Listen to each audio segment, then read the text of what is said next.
가슴에 손을 얹고 고백하며 나아가겠습니다. 복음은 기쁜 소식입니다. 기쁜 소식은 예수님입니다.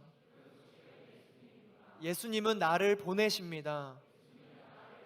모든 곳에서 모든 곳으로. 함께 기도하겠습니다. 사랑하는 주님, 성령의 조명하심으로 말씀을 보고 깨닫게 하여 주옵소서. 그리고 깨달은 말씀 붙들고 삶에서 말씀대로 살아갈 수 있도록 성령님 우리를 인도하여 주옵소서. 예수님의 이름으로 기도드립니다. 아멘. 우리 함께 오늘의 본문 1절에서 2절의 말씀 함께 읽도록 하겠습니다. 시작. 그리하여 하늘과 땅과 그 안에 모든 것이 완성됐습니다.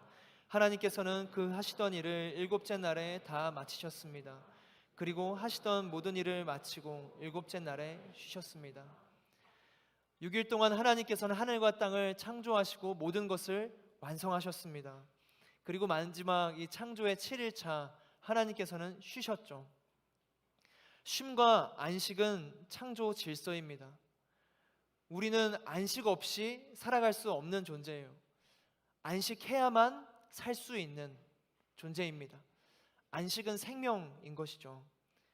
우리는 마땅히 그 쉼의 부르심에 순종해야 합니다. 그런데 진짜 쉼이라는 것은 뭔가요? 하나님께서 원하시고 바라시는 이 피조물의 안식은 무엇인가? 오늘 하나님이 쉬셨다고 표현하는 그 쉬셨다는 단어가 샤바트라는 히브리어인데요, 이 샤바트는 지금 유대인들의 안식일을 뜻하는 단어이기도 합니다. 영어로는 세베스, 똑같죠, 거의 단어가. 이 쉬셨다라는 것이 안식일이랑 동일한 단어가 되고 있어요.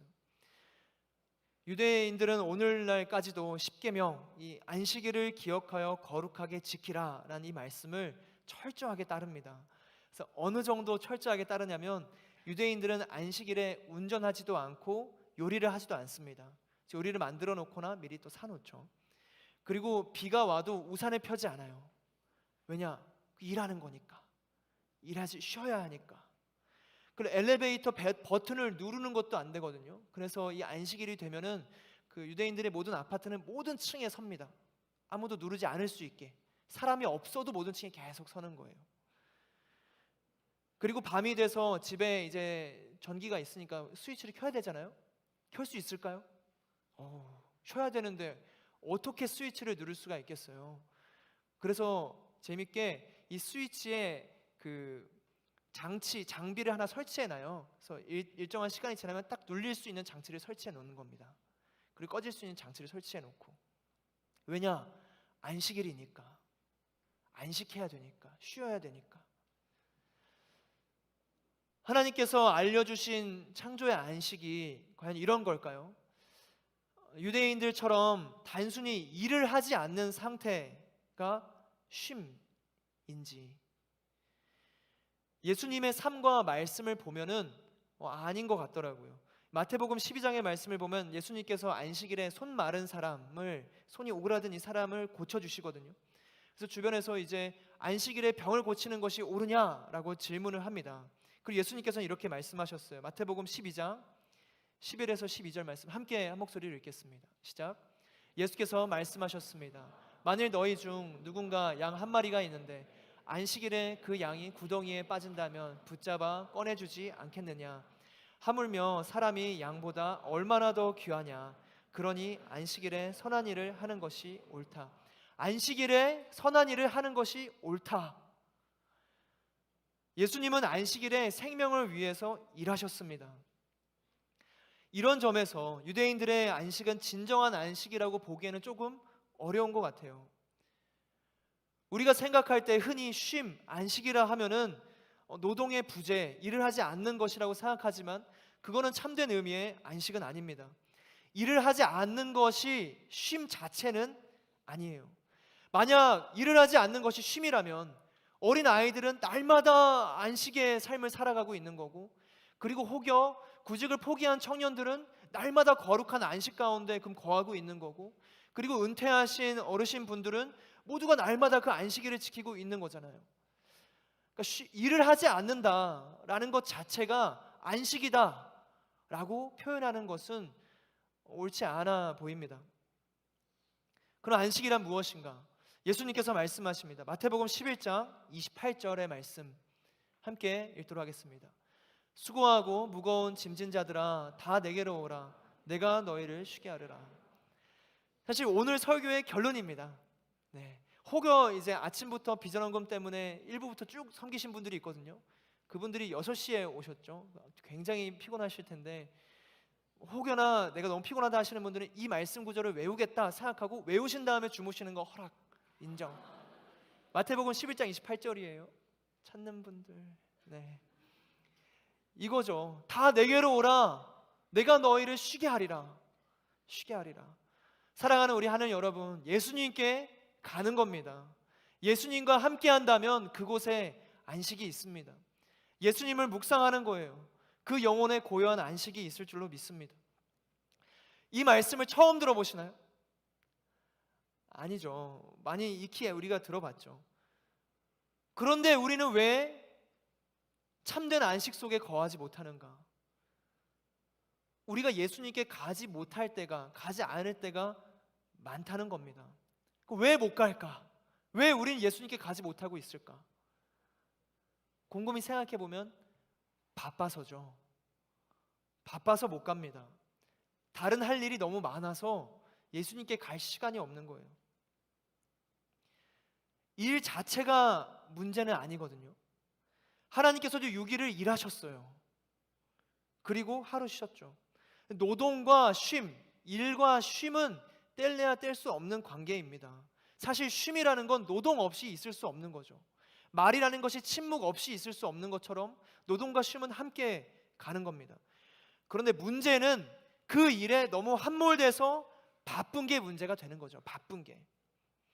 안식의 가장 큰 적은 바쁨입니다. 바쁨. 그럼 바쁨이란 또 뭘까? 바쁘다라는 게 일이 많다라는 것과 직결되진 않거든요. 일이 많아도 바쁘지 않을 수 있습니다. 예수님도 일이 아주 많으셨어요. 사람들과 떨어져서 기도하려면 이른 새벽에 일어나셔야 됐거든요. 그래서 산으로 올라가는 방법밖에 스스로 혼자만의 시간을 가질 길이 없으셨어요. 또한 마가복음의 말씀을 보면 제자들과 먹을 겨를이 없이 사역하시거든요. 진짜 먹을 겨를이 없었다라는 문장이 있어요, 성경 안에. 그래서 힘들잖아요. 인간의 몸으로 오셨으니까 어떻게 안 힘들겠어요? 먹을 겨를도 없는데. 그래서 사람들을 피해서 쉬러 가자 하고 외딴 곳으로 이제 가세요. 근데 그곳에 많은 사람들이 따라옵니다. 충격. 그런데 예수님은 그들을 거절하지 않으셨어요. 거절하지 않으셨어요. 내가 너무 피곤하니까 너네 가 하지 않으셨어요. 내가 쉬어야 되니까 우리 나중에 얘기하자 하지 않으셨거든요. 내가 일을 너무 많이 해서 지금 번아웃이 올 것 같아, 지금은 아니야 라고 하지 않으셨어요. 그곳에서 예수님이 많은 무리들이 와서 예수님이 행하신 이적이 뭔지 아세요? 이때 행하신 이적, 너무 일이 많이 많아서 맞아요. 오병이어의 기적이 그렇게 먹을 겨를도 없이 사역하다가 도망쳤지만 또 일하실 때 벌어졌던 하나님의 사역입니다. 예수님은 일이 많으셨지만 바쁘지 않으셨어요. 바쁘지 않으셨습니다. 바쁨이란 무엇인가? 급하게 서두르거나 늘 마음에 긴박한 상태에 있는 거예요. 늘 마음이 쫓기는 거죠. 내가 이거 해야 되는데, 내가 저거 해야 되는데, 계속 쫓기는 삶, 그것이 바쁜 겁니다. 열등감과 두려움, 죄책감의 반응에 미친 듯이 노력을 하는 거죠. 이 바쁨에는 기쁨이 없습니다. 여러분도 어떠세요? 바쁘신가요? 여러분들의 삶은 어떠세요? 세상은 점점 바빠지고 있죠. 여유가 없고 삶에 쫓깁니다. 그래서 오늘날 심리학자들과 정신건강 전문가들이 이러한 조급한 상태, 이 바쁜 마음의 상태를 조급증이라 불리며 영어로 허리 시크니스, 허리업 할 때 그 허리 시크니스 병, 이 바쁨을 질병으로 규명합니다. 바쁜 마음의 상태는 질병이라는 거예요. 허리 시크니스, 여러분들의 그 질병이 있으신가요? 내가 허리 시크니스, 이 질병이 있는가, 조급증이 있는가, 조급병이 있는가, 간단한 체크리스트 10가지를 한번 소개해 볼 텐데 내가 몇 가지나 이거를 가지고 있나 한번 보시면 좋을 것 같습니다. 참고로 오늘의 많은 내용들은 존 마크 코모의 책 슬로우 영성이라는 책을 많이 인용했습니다. 첫 번째, 허리 시크니스의 증상은 답답함입니다. 계획된 것이 바로 이루어지지 않으면 화가 나고 짜증이 나는 상태. 지하철이 늦게 오면 너무 답답하고, 차가 막히면 답답하고, 배달의 민족으로 음식을 시켰는데 30분에 온다 해놓고서 40분에 오고 있으면 막 짜증이 나고 답답한 거예요. 그 수업을 듣는데 교수님이 말을 너무 천천히 하는 거예요. 그럼 답답하고, 퇴근 시간 아직 많이 남으면 그게 또 답답하고, 다 답답한 상태. 두 번째, 예민한 상태입니다. 마음의 여유가 없는 상태가 되어서 감정을 건드리는 사소한 말이나 사건에 기분이 확 상해버리는 거예요. 삶에서 흔히 일어날 수 있는 일인데도 과도한 영향을 받는 것, 작은 것도 그냥 넘기지 못하는 예민한 상태. 세 번째, 부정적 언어와 표정. 기쁨과 감사, 평안의 언어보다 입만 열면 이거 왜 이래? 이렇게 해서는 안 되지. 이건 또 왜 저래? 이 불평과 불만의 언어가 막 나오는 거예요. 이런 특징을 가지면은 얼굴에 미소가 없습니다. 늘 굳어 있는 거예요. 순간에 기쁨이 찾아와도 누리지 못합니다. 하늘을 보지도 못해요. 구름 예쁘다 소리도 안 나오는 거죠. 그냥 짜증나는, 부족한 것에 시선이 향하고 일상적인 은혜가 당연히 여겨지는 상태가 됩니다. 네 번째, 일 중독. 이 성취와 속도에 중독된 상태인 거죠. 쉬려고 하는데 쉬어지지가 않는 거예요. 내가 지금 쉬어도 될까? 쉬는 거 말고 다른 거 할 게 있는 게 아닐까? 쉬는 것 자체가 불편한 상태. 삶의 속도를 늦추지를 못하는 겁니다. 이런 특징은 일찍 잠드는 것도 못해요. 아까워요. 자기가 아깝다 하면서 늦게까지 핸드폰을 하거나 뭔가를 하다가 그 다음날 일찍 일어나야 됨에도 계속 뭔가를 하다가 자요. 그래서 피곤해요. 나 너무 바빠. 이렇게 되는 거죠. 다섯 번째, 감정적 마비. 너무 바쁘다 보니까, 너무 함몰되다 보니까 다른 사람의 고통을 느낄 만한 여유가 없는 겁니다. 공감할 수가 없어요. 내가 바쁘니까 나 하나 건사하기도 쉽지 않은데 어떻게 다른 사람 마음을 살피겠어요. 막 얘기하는데 나 다음에 이거 해야 되고 저거 해야 되는데 지금 왜 이렇게 나한테 토로하고 난리야. 감정이 마비되는 거죠. 여기서 심화되잖아요. 자신의 고통조차 보지 못하게 됩니다. 마비가 되는 거예요. 마비되셨나요? 아니기를 바랍니다. 여섯 번째, 그렇게 고립되는 거거든요. 감정이 마비되고 사람들과 공감할 수 없는데 어떻게 함께 할 수 있게 되겠어요? 관계가 끊어지는 거죠. 다른 사람들과의 단절은 물론이고 하나님과도 단절됩니다. 그리고 역설적이게도 공허하고 외로워서 또 자신을 더욱 바쁜 삶으로 내몰아요. 그걸 느끼고 싶지 않으니까, 그 외로움을 경험하고 싶지 않으니까. 일곱 번째, 인생에서 가장 중요한 것이 무엇인지 모르게 됩니다. 우선순위가 뭐가 뭔지 헷갈리게 되는 거예요. 중요한 게 뭔지 때때로 느끼고 생각은 하지만 지금 당장 시급한 눈앞의 것들에 시선을 빼앗겨서 그저 거기에 달려갑니다. 사명과 소명, 부르심과 보내심, 그거가 그저 그냥 배부른 소리가 되는 거죠. 무슨 사명이야, 나 하나 지금 살기도 바쁜데. 우선순위가 바뀌게 됩니다. 여덟 번째, 몸을 돌보지 않게 됩니다. 충분한 수면 시간을 갖고 따로 구별해서 우리가 운동을 하고 그래도 좋은 음식을 챙겨 먹고 하려는 모든 행동을 그냥 다 뒤로 미루는 거예요. 컨디션은 늘 다운되어 있어서 만성 피로에 시달립니다. 아홉 번째, 도피주의적 행동을 하게 되는 것이죠. 때로 시간이 나면 현실을 잊기 위해서 자극적인 탈출구를 찾는 거예요. 과식하고 혹은 과음하고 포르노를 찾고 문화적인 마약에 빠지게 됩니다. 그 자극이 있을 때 잊을 수 있으니까. 넷플릭스와 SNS 등과 같은 잠깐의 즐거움을 누리는 것은 악한 게 아니겠지만 현실을 도피하기 위해서 남용하는 것, 계속 나도 모르게 쭉 보고 있는 것, 과도하게 시간을 뺏기는 것은 삶을 더욱 바쁘게 만들 뿐이죠. 마지막 10번째, 영적 훈련에 부재가 있습니다. 너무 바쁘니까 내 영혼에 필요한 것들을 뒤로 미루는 거예요. 큐티가 숙제가 되고 기도는 그저 어려울 때 쓰는 도구가 됩니다. 여러분은 몇 개나 해당하셨었나요?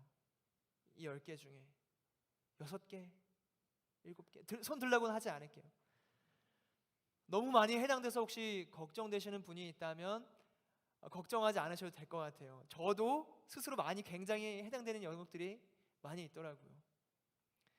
이게 지금 우리가 현대사회를 살아가는 많은 모습들이 아닌가 싶습니다. 분명히 질병적 증상인데 이걸 그냥 당연하게 여기고 지나가고 있는 우리의 삶의 형태는 아닌가. 혹시나 여러분이 이제 스스로 보기에 답답하고 많이 예민해져 있고 부정적이고 타인의 감정을 못 느끼고 고립되고 외롭고 세상 문화로 도피하고 있다면 저는 그런 말씀 해드리고 싶어요. 여러분이 나쁜 게 아닙니다. 여러분이 나쁜 게 아니라 바쁜 겁니다. 바쁜 거예요. 그 바쁨이 나쁜 거죠. 분주하게 조급하게 긴박한 이 바쁨은 우리를 나쁘게 만들어요. 바쁨에는 기쁨이 없습니다. 그래서 이런 말 제가 만들어 봤는데, 바쁨은 나쁨이며 바쁨에는 기쁨이 없다. 라임 괜찮죠? 바쁨은 나쁨이며 바쁨에는 기쁨이 없다. 우리 함께 해볼까요? 시작. 바쁨은 나쁨이며 바쁨에는 기쁨이 없다. 바쁘면 안 되는 거예요. 그 스위스 철학자 칼 융은 이렇게 말합니다. 바쁨은 악마의 것이 아니라 악마 자체다. 오. 신학자 토머스 머튼은 이렇게 얘기해요. 현대의 삶의 바쁨과 압박은 만연한 현대의 폭력이다. 또 윌터 애덤스라는 신학자는 바쁨은 곧 기도의 죽음이며 우리의 일을 저해하고 망칠 뿐이다. 바쁨에 대한 심각성을 얼마나 많은 신학자와 철학자들이 이야기하는가. 바쁨은 절대 우리 영혼에게 유익을 주지 못합니다. 바쁘다고 해서 하나님과 친밀해지는 사람이 아무도 없는 거예요. 오히려 멀어지는 거죠. 그럼 우리가 언제부터 이렇게 바빠졌는가?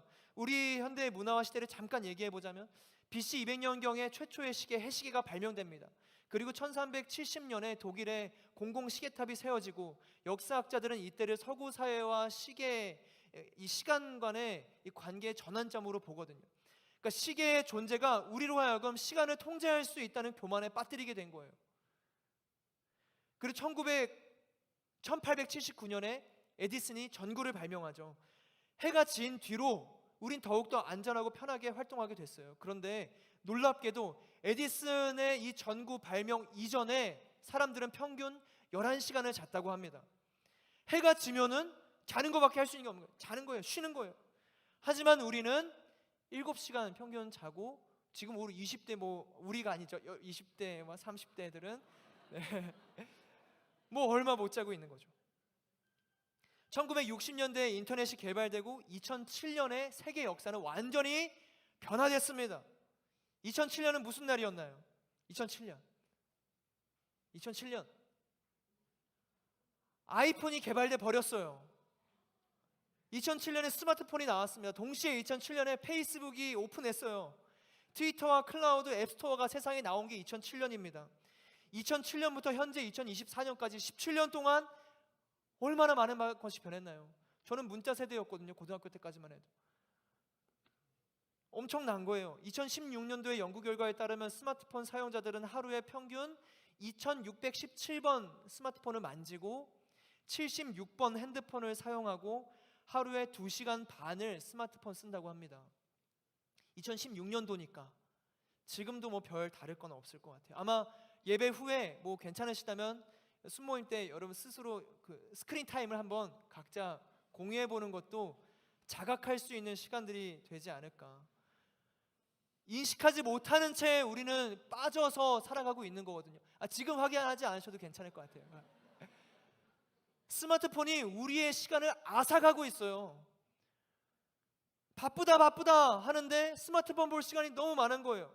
우리가 인생이 그렇게 바빠서 말씀을 보지 못하고 묵상하지 못하고 기도하지 못하고 천천히 삶을 돌아보거나 누군가에게 사랑의 인사, 감사의 인사, 누군가의 이야기를 들어주는 것도 하지 못하고 바쁘게 살아가는데 어떻게 그렇게 핸드폰을 오래 볼 수 있는 거죠?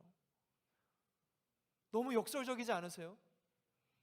하나님께서 우리에게 허락하신 지성으로 이 시계와 전구가 개발된 거, 이 스마트폰 자체가 개발된 거, 이 자체가 막 악한 건 아닙니다. 그런데 그 모든 것들이 우리를 교만하게 하고 우리의 쉼을 뒤흔들어 놓고 우리가 하나님께 집중할 수 있는 시간들을 앗아간다면 그게 괜찮은 걸까요? 우리는 깨어 있어야 됩니다. 깨어 있어야 돼요. 시간을 통제하고 다스릴 수 있는 그 있을 거라는 그 가능성의 교만을 우리는 버려야 합니다.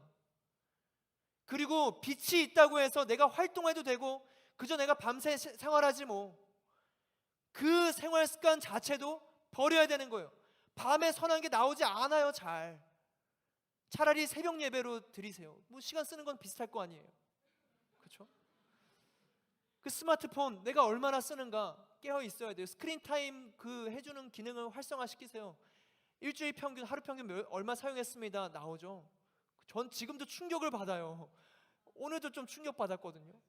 너무 많이 쓰고 있어요. 우린 깨어 있어야 됩니다. 정신없이 떠밀려가고 쫓겨가는 삶이 아니라 깨어서 가장 중요한 것이 무엇인가? 무엇이 우리의 인생에 가장 중요한가? 내 인생에 필요한 한 가지를 붙잡아야 되는 거죠. 여러분의 인생에서 가장 필요한 한 가지는 무엇인가요? 우리 함께 누가복음 10장 39에서 42절의 말씀 함께 읽겠습니다. 시작. 마르다에게는 마리아라는 동생이 있었습니다. 그 동생은 주의 발 앞에 앉아 예수께서 하시는 말씀을 듣고 있었습니다. 그러나 마르다는 여러 가지 접대하는 일로 정신이 없었습니다. 그래서 마르다가 예수께 다가와 말했습니다. 주여, 제 동생이 저한테만 일을 떠맡겼는데 왜 신경도 안 쓰십니까? 저를 좀 거두어 주라고 말씀해 주십시오. 주께서 대답하셨습니다. 마르다야, 마르다야, 너는 많은 일로 염려하며 정신이 없구나. 그러나 꼭 필요한 것은 한 가지뿐이다. 마리아는 좋은 것을 선택했으니 결코 빼앗기지 않을 것이다. 마르다와 마리아의 집에 예수님이 찾아오십니다. 동생 마리아는 예수님의 발 앞에 앉아서 예수님이 하시는 말씀을 듣습니다. 그러나 마르다는 여러 가지 접대를 하기 위해서 정신이 없었어요. 정신이 없었구나. 염려하면 정신이 없구나. 정신이 없구나. 우리 상태 아니에요? 약간 분주하고 바빠서 정신없이 쫓겨가는 인생. 정신이 없는 거예요. 분주하고 경황이 없는 이 산만한 상태, 우리의 바쁨을 정확히 비춰 보여주죠. 그 재밌게도 놀랍게도 마르다는 열심히 살고 있었거든요. 열심히 있었어요. 그냥 예수님께 하나 이거 만들어 드려야지가 아니라 여러 가지 접대를 하기 위해서 최선을 다합니다. 그렇게 최선을 다하다가 예수님께 다가가서 말한 게 무슨 말이에요? 주여, 제 동생이 저한테만 떠맡겼는데 왜 신경도 안 쓰십니까? 저를 좀 거두어 달라고 말씀해 주세요. 저 이걸 보면서 마리아가 예수님 발 앞에 있다 그랬잖아요. 같이 있었던 건데 예수님한테 저를 좀 거두어 달라고 말씀해 주세요. 마리아 다 듣고 있었을 것 같거든요. 그 상황이 약간 웃긴 거예요. 마르다는요, 답답했고 예민했고 부정적이었고 일 중독적이었고 감정적으로 마비됐었고 예수님과 마리아의 마음을 보지도 못했고 우선순위도 그릇됐습니다.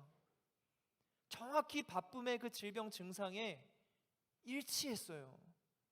왜요? 홀로 너무 바빴어요. 정신이 없었죠. 결국 마르다는 동생을 정죄했습니다. 예수님을 원망했죠. 왜 신경도 안 쓰냐? 넌 왜 안 거두냐? 정죄하고 판단하고 비난했습니다. 그러면 너무 신기하지 않나요? 마르다가 접대를 준비한 거잖아요. 열심히 그들을 위해서 준비한 거잖아요. 이게 뭐예요? 이게 너무 이상한 거예요. 그녀의 접대는 도대체 누구를 위한 거예요? 누구를 위해서 최선을 다했고 무엇을 위해서 열심을 다한 거죠? 우리도 마찬가지입니다. 무엇을 위해서 열심히 살고 계세요? 뭘 위해서 최선을 다하고 계십니까? 삶에서 최선을 다해서 바쁘게 살아가지만 누군가를 미워하고 정죄하고 원망하고 하나님을 탓하고 슬퍼하고 괴로워하고 좌절하고 낙담하고 있다면 그 열심과 최선은 도대체 누구를 위해서 달려가고 있는 거예요? 때로 하나님을 위해서 합니다. 마르다처럼 그럴 수 있거든요. 가족을 위해서 내가 열심히 살아갑니다. 그렇게 스스로 생각할 수 있지만 더 내면에 깊이 가보세요. 무엇이 나를 그렇게 채찍질하는가? 예수님은 마르다에게 그리고 오늘날 우리에게 말씀하세요. 마르다야 마르다야, 너는 많은 일로 염려하며 정신이 없구나. 많은 일로 염려하며 정신이 없구나. 사랑하는 우리 하늘 여러분, 많은 일로 염려하고 정신이 없다면 지금 우리는 깨어나야 할 때입니다. 우리가 여러 가지 접대하는 일로 정신이 없다면 그것이 무엇이 됐든지 멈추세요. 멈춰야 될 때입니다. 스스로 이것이 필요하다 말하고 있어도 내가 하나님께 집중하지 못하고 이웃을 사랑하고 있지 못한다면 예수님께서 우리에게 주신 첫 계명과 두 번째 계명 아무것도 지키지 못하는 열심이라면 그것은 멈춰야 되는 거죠. 바쁨의 가장 큰 부작용은 사랑을 빼앗는 겁니다. 그 어떤 거라도 하나님 사랑과 이웃 사랑을 고갈시키고 있다면 멈추세요. 멈추세요. 오늘 본문에서 쉬셨다고 번역된 히브리어 뭐라고 샤바트라고 했죠. 이것이 안식일로 번역된다고 했었는데 이 샤바트는 쉬다, 안식하다라는 뜻과 함께 멈추다, 그만하다라는 의미를 가지고 있어요. 안식을 위해선, 쉼을 위해선 멈춰야 됩니다. 멈춰야 돼요. 멈추세요. 모든 것을 멈추되 한 가지는 멈추지 말아야 됩니다. 그것이 무엇인가? 예수님 말씀하시죠. 그러나 꼭 필요한 것은 한 가지뿐이다. 마리아는 좋은 것을 선택했으니 결코 빼앗기지 않을 것이다. 마리아가 선택한 딱 한 가지는 무엇이었죠? 예수님 옆에 있는 겁니다. 예수님 옆에 있는 거예요. 마리아가 선택한 좋은 한 가지는 예수님 발 앞에 이야기를 경청하고 듣는 거였죠. 그것이 우리에게도 동일하게 필요합니다. 왜냐? 예수님 말씀하십니다. 마태복음 12장 8절에 인자는 안식일의 주인이다. 인자는 안식일의 주인이다. 예수님이 안식일의 주인이 되시기 때문에 주인이 줄 수 있는 거인 거죠.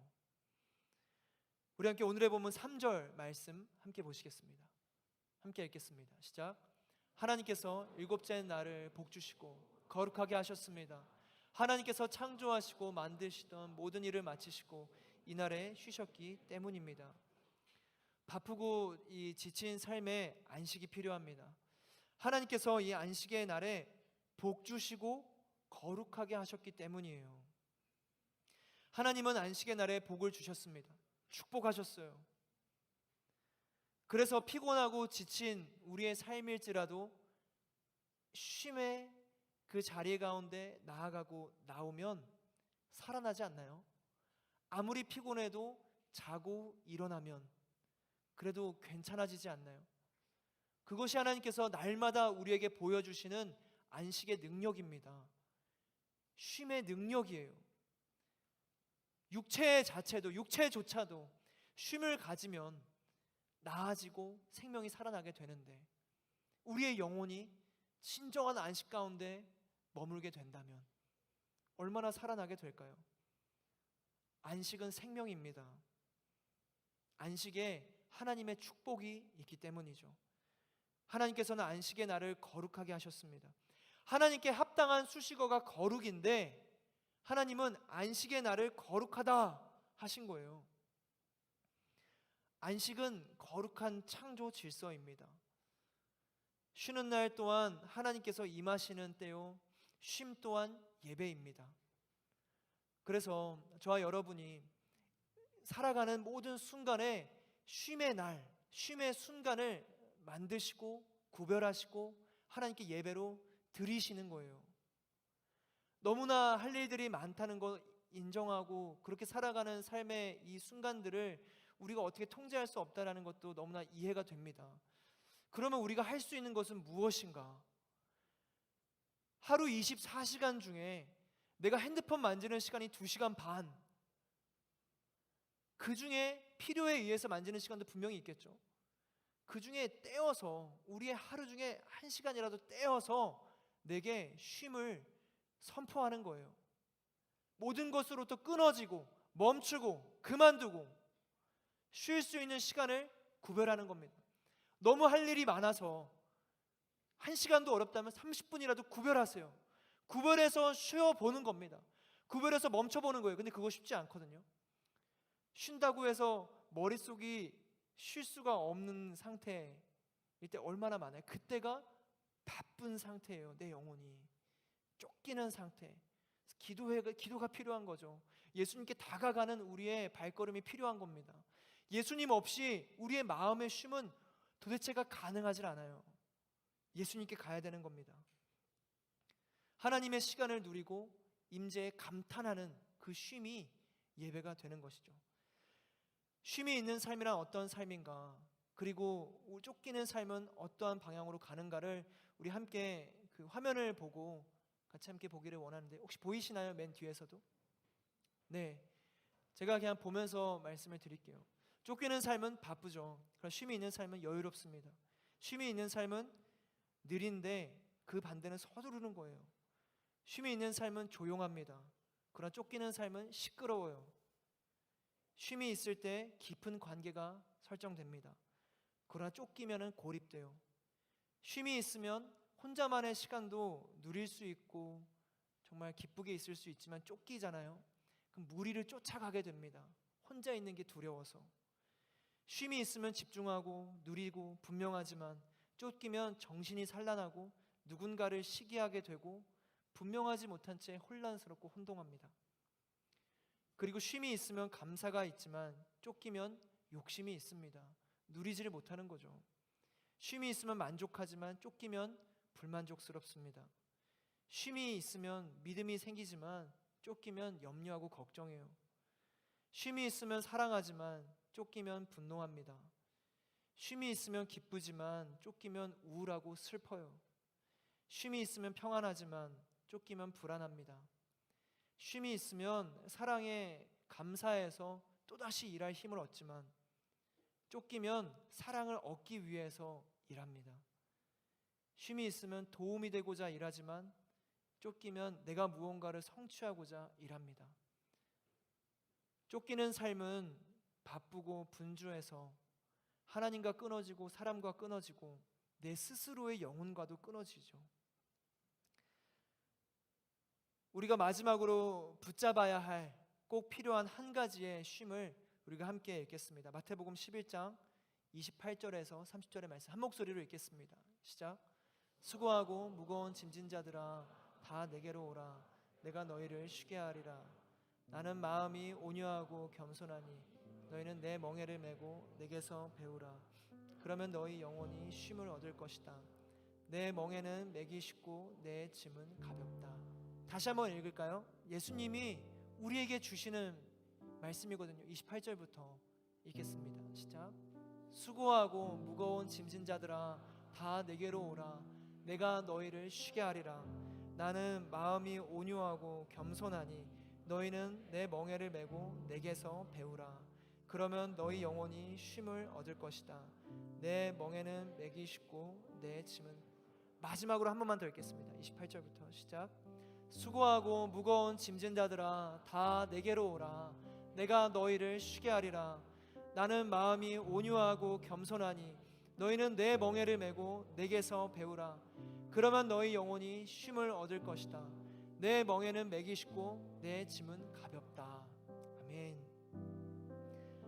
하나님은 안식을 창조하셨어요.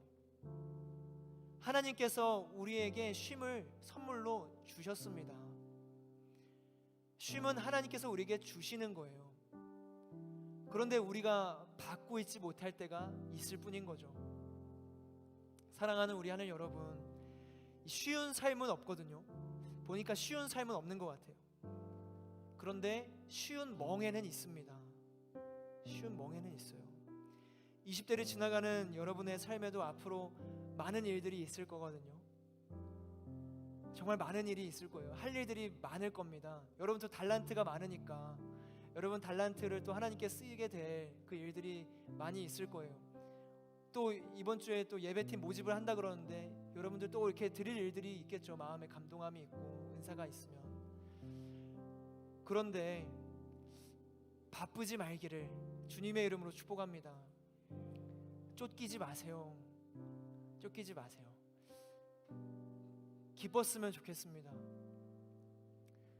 너무 할 일이 많아서 나를 분주하게 만들고 쫓기게 만들고 사랑하지 못하게 만들고 하나님과 가까워질 수 없게 만든다면 그 중에 우선순위를 새겨보고 아닌 것부터 멈추세요. 제거하세요. 그게 정말 여러분을 위한 하나님의 콜링이고 정말 그리스도인으로 살아갈 수 있는 시작점입니다. 창조의 6일 동안 일하셨던 하나님께서 하루에 쉼을 주신 건 창조의 질서예요. 이 안식의 질서가 깨지면 6일에 어떤 것을 우리가 추구하려고 해도 할 수가 없게 됩니다. 이 하루의 안식이 6일의 창조를 가능하게 만드는 거거든요. 인간의 삶에서 늘 예수님께 시간을 떼시기를 주님의 이름으로 축복합니다.